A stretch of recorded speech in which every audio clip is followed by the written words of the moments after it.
Aquela frase ainda ecoa na minha cabeça como um trovão que nunca se dissipa. Já estou decidida. Vou morar com meu pai. Aqui eu nunca fui feliz. E em poucos meses com ele, eu já sou a mulher mais feliz do mundo. Eu nem sabia que o coração podia doer daquele jeito. Sofia estava com a mala pronta, os olhos ardendo de certeza, como se eu fosse um peso do qual ela finalmente estivesse se livrando. E eu ali, parada, sem conseguir respirar direito, tentando entender em que momento tudo desandou. Era a minha filha, a minha menina, a única razão pela qual eu enfrentei o mundo durante 18 anos. E agora ela estava me deixando por ele, por Ricardo, o pai que nunca esteve presente, o homem que virou as costas para mim quando mais precisei. Eu pedi para ela pensar, pedi para não agir no impulso. Disse que ele estava tentando comprar o amor dela com presentes, promessas, mas ela me interrompeu com um grito que cortou minha alma. Você tá com inveja. Ele me dá tudo o que você nunca pôde. Eu senti minha alma sair do corpo naquele instante, como se todos os sacrifícios, todas as noites sem dormir, cada prato que deixei de comer para que ela tivesse o que levar na lancheira, como se nada disso tivesse valido de nada. Ela passou por mim como um furacão, batendo a porta sem olhar para trás.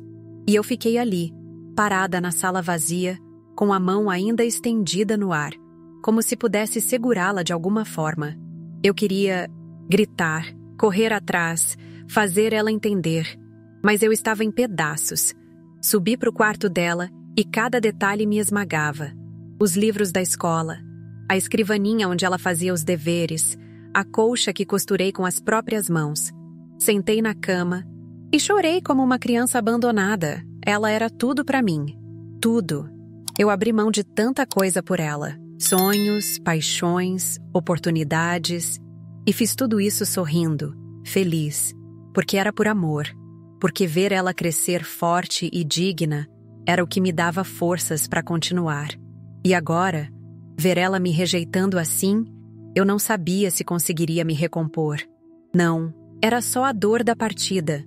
Era a sensação de que eu fui apagada, como se eu nunca tivesse existido, como se o amor que eu dei tivesse sido descartável. Eu revivi cada momento das nossas vidas naquele quarto. O dia em que ela deu os primeiros passos, o aniversário em que fizemos um bolo com moedas contadas, a primeira vez que ela me chamou de mãe. Tudo parecia tão distante agora. Lembro que fiquei ali por horas, até o sol se pôr.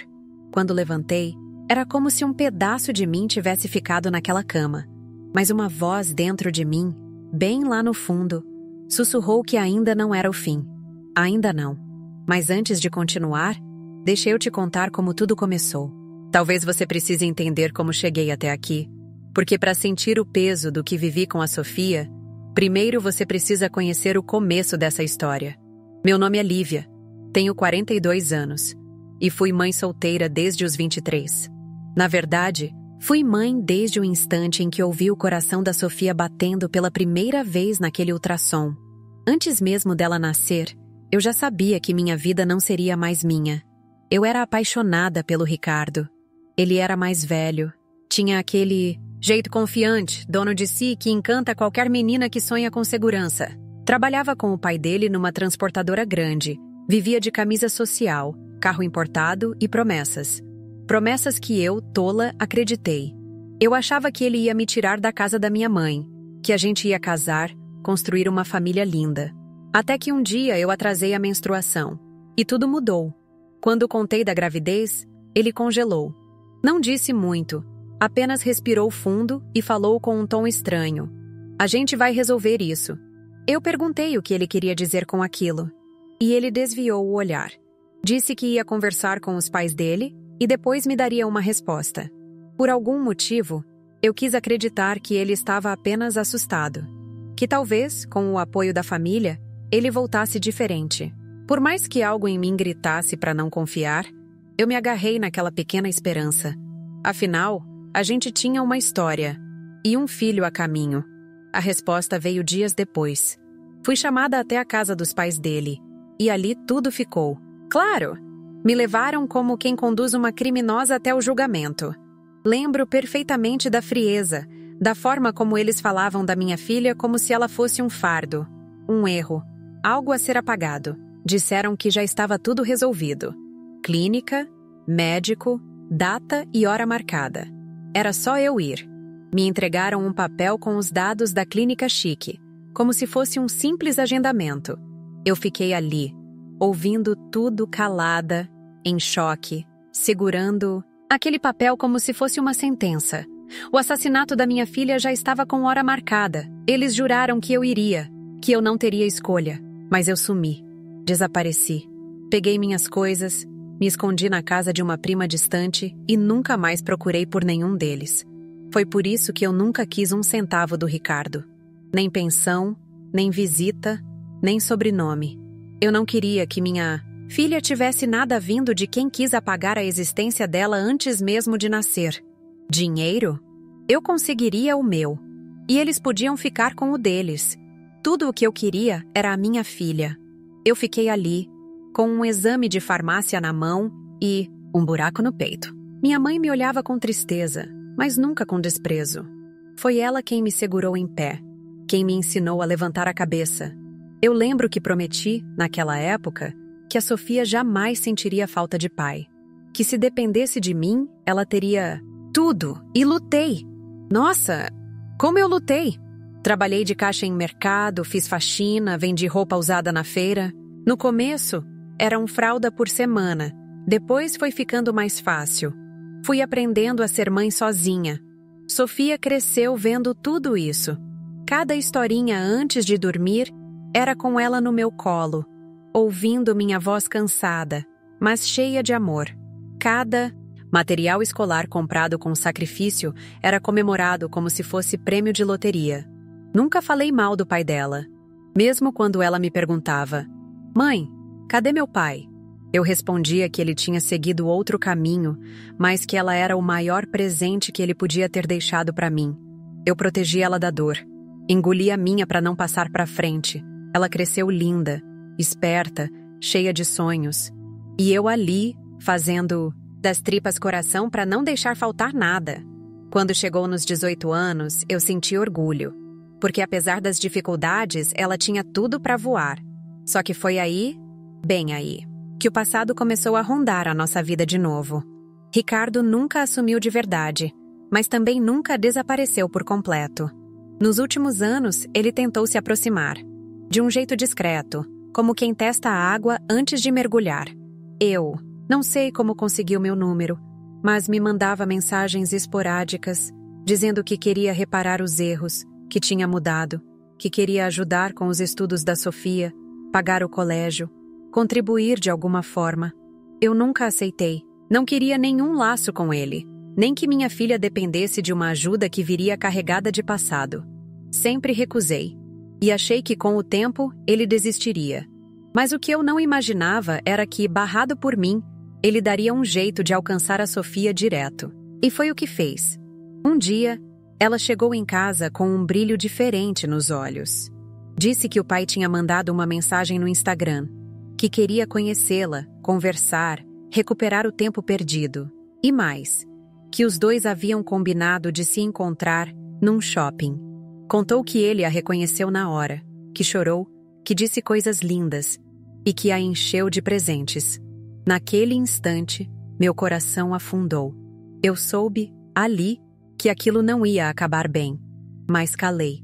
Só observei.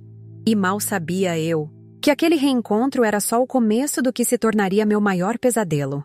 No começo, eu tentei me convencer de que era só curiosidade, que aquela empolgação toda da Sofia ia passar. Ela falava do pai com um brilho estranho nos olhos, como se estivesse conhecendo um herói de filme. Me contava que ele dizia querer compensar o tempo perdido, que prometia viagens, presentes, experiências que toda garota da idade dela merecia viver. E eu, por dentro, me despedaçava. Porque ele estava usando tudo que eu nunca pude dar para desmontar o que eu levei uma vida inteira para construir. Em poucas semanas, a Sofia que eu conhecia foi sumindo. Começou a se vestir diferente, a se importar demais com marca, status, aparência. Passava horas no celular trocando mensagens com ele, rindo sozinha, me tratando com impaciência. Quando eu tentava conversar, Vinha sempre aquela mesma acusação. Você tem inveja. Não suporta me ver feliz com ele. Ricardo nem precisava aparecer. Era como se cada presente dele falasse por ele. Bolsas caras, roupas de marca, celular novo, perfumes importados. E as promessas.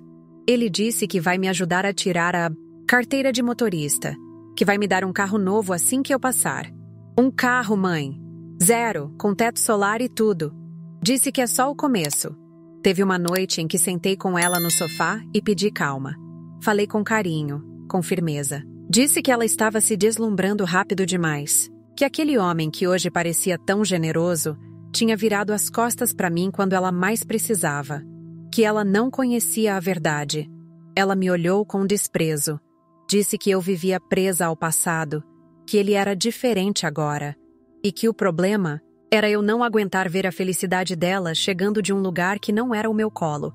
E não demorou a acontecer. Era um dia comum, mais um daqueles em que tudo que eu queria era silêncio e um pouco de paz.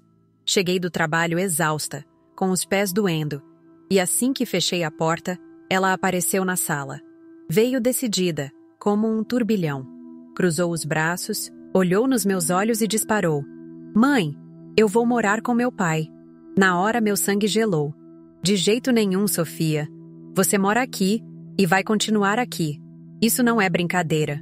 Ela cruzou os braços e respondeu com um tom que eu nunca tinha escutado antes. Você não pode me impedir. Eu já tenho 18 anos.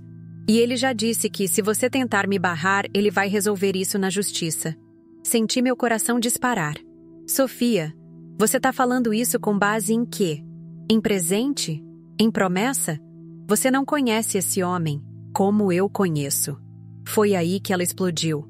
Conheço o suficiente para saber que ele me trata 1000 vezes melhor do que você. Aqui nunca teve nada, mãe. Só problema, cobrança, briga. Eu cresci me sentindo presa, sem ter o que vestir, sem ter onde sair. Cansei. Lá eu tenho tudo. Lá eu tenho paz, conforto, futuro. Aqui eu só tenho você reclamando da vida. Tentei segurar as lágrimas. Você pode não ter tido luxo, mas nunca te faltou amor. Nunca te faltou comida, nem escola, nem carinho. Eu dei minha vida por você. Eu não vou viver igual a você. Trabalhando igual uma louca para andar de ônibus, contando moeda no mercado, usando roupa velha. Eu tenho nojo dessa vida. Eu quero luxo, quero conforto, quero tudo que você nunca teve coragem de buscar. E agora eu vou ter. Ela pegou o celular, pediu um carro de aplicativo e disse sem nem olhar para mim. Ele me espera na portaria. E foi embora. Saiu pela porta sem se despedir, sem abraço, sem olhar para trás. E eu fiquei ali, sozinha, tentando entender em que momento o amor virou um fardo. Naquela noite, sentei no chão da sala, sem forças, e chorei como uma mãe que perdeu uma filha em vida. Mas no fundo, algo me dizia que essa história ainda não tinha terminado. Já fazia meses desde que a porta se fechou atrás dela.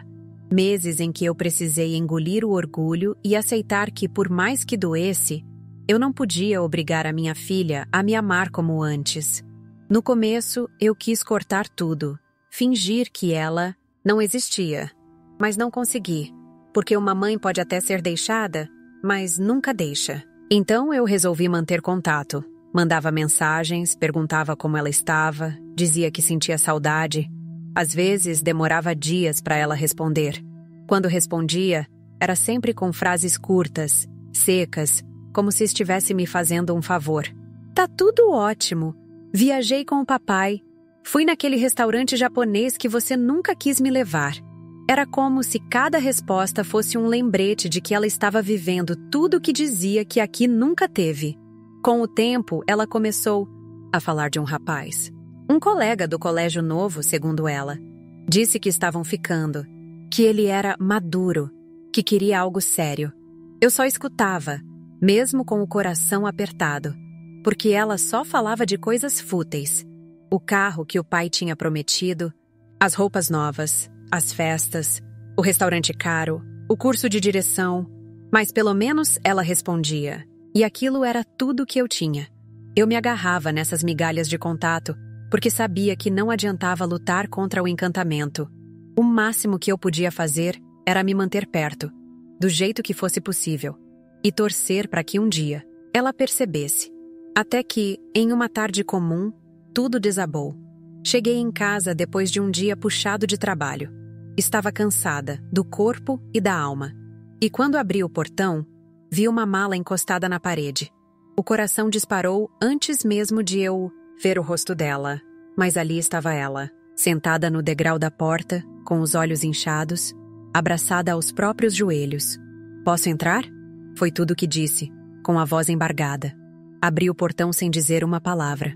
Só consegui olhar.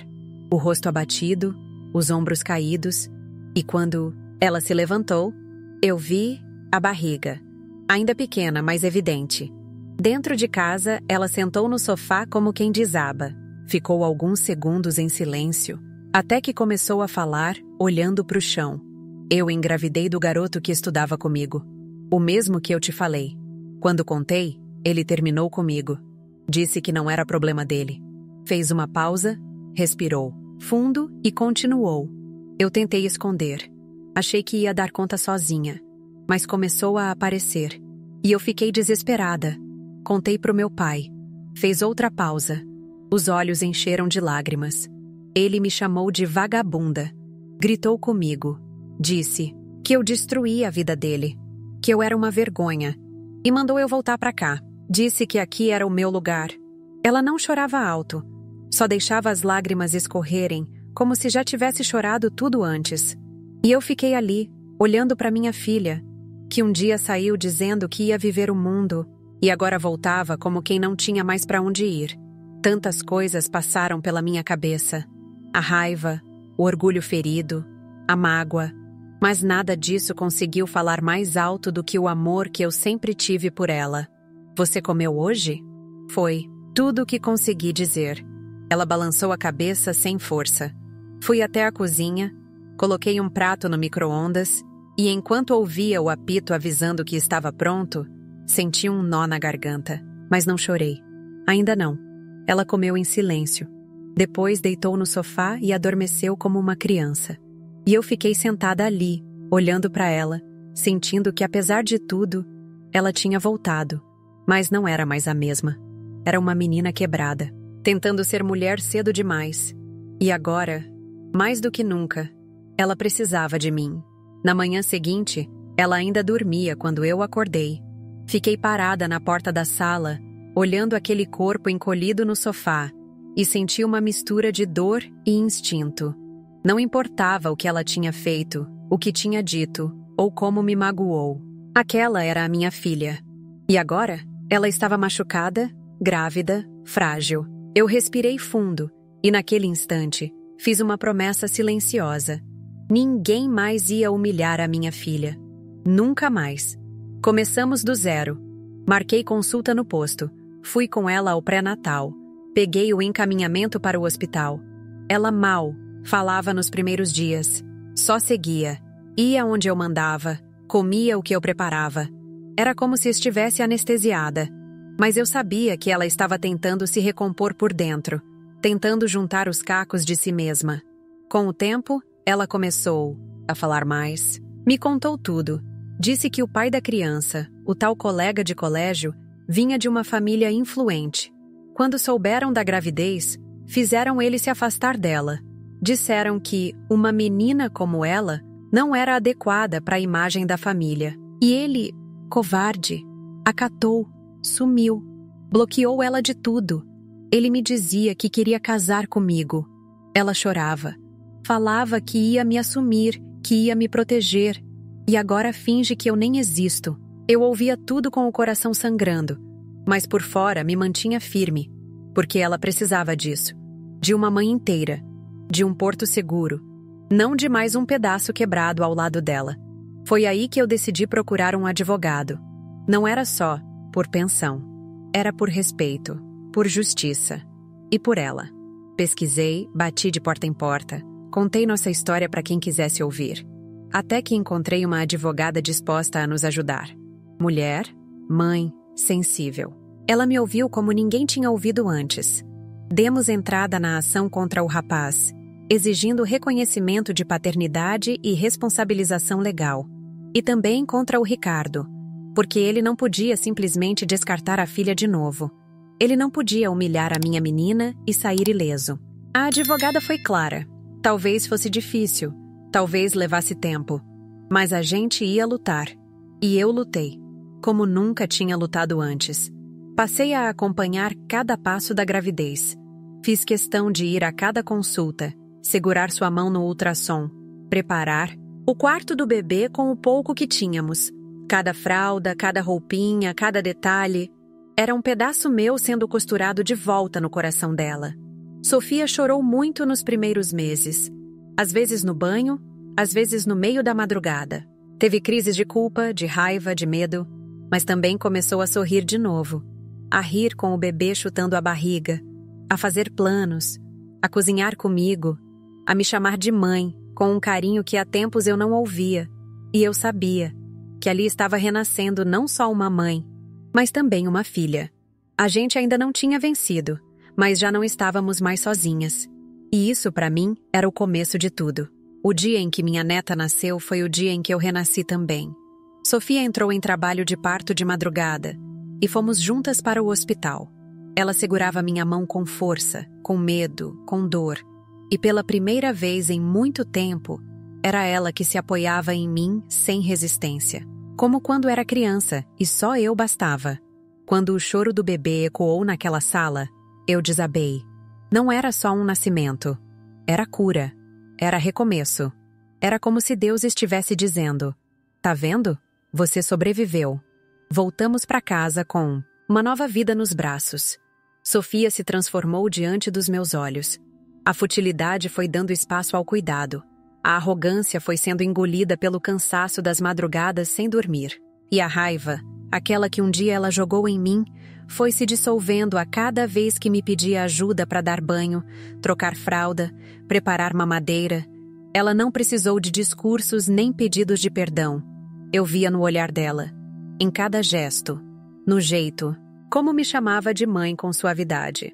Num final de tarde, do nada, ela me abraçou forte e disse: "Você sempre teve razão.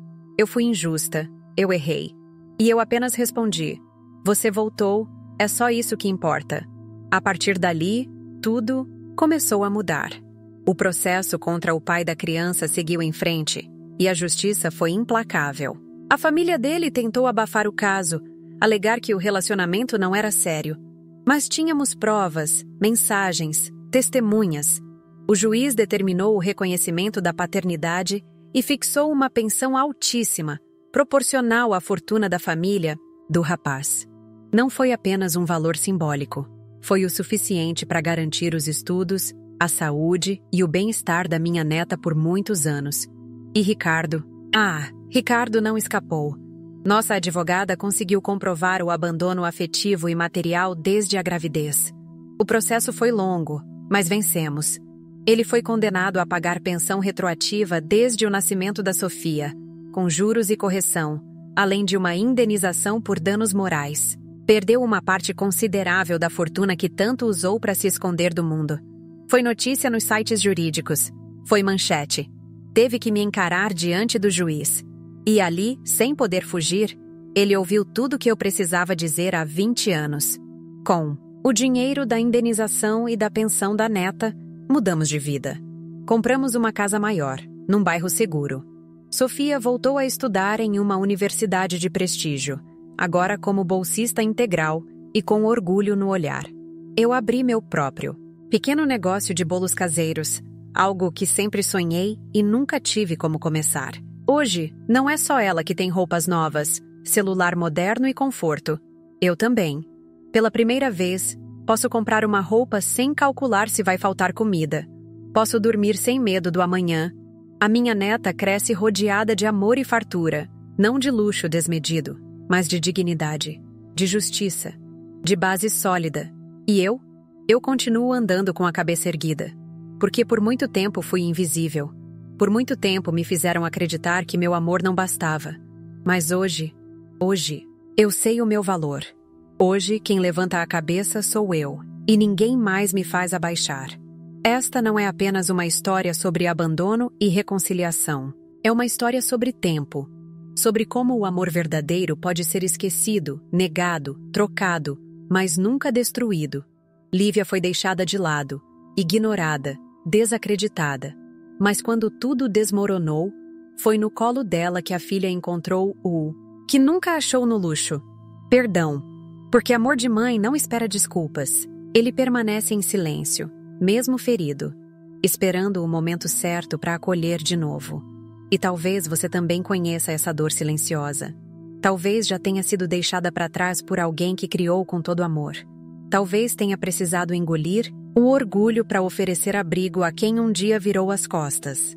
Se essa história te lembrou algo da sua vida, escreva nos comentários. Diga seu nome, a cidade de onde nos assiste e compartilhe com a gente esse pedaço da sua história, porque sua voz também pode curar e inspirar. Se essa história tocou seu coração, curta o vídeo, compartilhe com alguém especial e se inscreva no canal Janelas da Vida, onde histórias reais se tornam inspiração.